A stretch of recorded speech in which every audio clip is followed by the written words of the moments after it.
प्रस्तुति गांधी गांधी गांधी गांधी।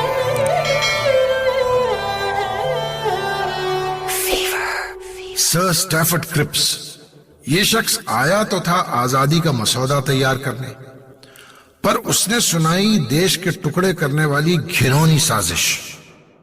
ब्रिटिश संसद का सुझाव है कि हिंदुस्तान को अलग अलग हिस्सों में बांट दिया जाए। एक हिस्सा हिंदुओं का, एक मुसलमानों के लिए और एक सिख और बाकी तबकों के लिए। What do you say, Mr. Nehru? Isn't this a brilliant solution to all the problems? I just don't understand, Mr. Cripps. जहां सारी दुनिया लोकतंत्र की ओर झुक रही है, ऐसे में आप कैसे वापस राजतंत्र की ओर घसीट सकते हैं हमें? आप क्या कहना चाहेंगे, मिस्टर जिन्ना? हमारे इस प्रस्ताव में मुसलमानों के लिए भी तो अलग देश का प्रावधान है। What a foolish idea, Mr. Cripps. इससे ज्यादा बेहुदा बात मैंने आज तक नहीं सुनी। ये आपको किसने बता दिया कि हिंदुस्तान के मुसलमान अपना अलग देश चाहते हैं? माफ कीजिएगा, लेकिन कहां से ये वहम पाल लिया आपने? ये ब्रिटिश सरकार की कोई कोशिश है या हमें गुमराह करने का कोई तरीका? ब्रिटिश सरकार प्रस्ताव लाकर पहले ही बहुत कुछ कर रहा है, मिस्टर जिन्ना। अब वक्त है आप लोग सरकार का साथ दें। अगर आप इसको हमारे हित का सुझाव समझ रहे हैं, तो मुझे अफसोस है कि मैं आपकी कोई मदद नहीं कर पाऊंगा। मेरे जीते जी इस देश के बंटवारे के बारे में मैं तो क्या, हम में से कोई भी नहीं सोच सकता। अगर आपको हमें यही देना था, तो आप यहां आए ही क्यों? देखिए मिस्टर गांधी, अगर आप लोगों का ऐसा रवैया रहा तो कैसे चलेगा? युद्ध के बाद हम हिंदुस्तान को जरूर आजाद कर देंगे, लेकिन उसके लिए आपको युद्ध में ब्रिटेन का साथ देना होगा।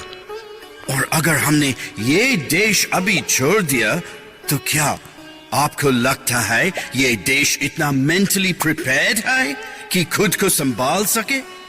अगर अंग्रेज यहां से चले गए तो आपके देश में अराजकता फैल जाएगा, मिस्टर गांधी। मिस्टर क्रिप्स, देश का बंटवारा करने को क्या आप आजादी कह रहे हैं?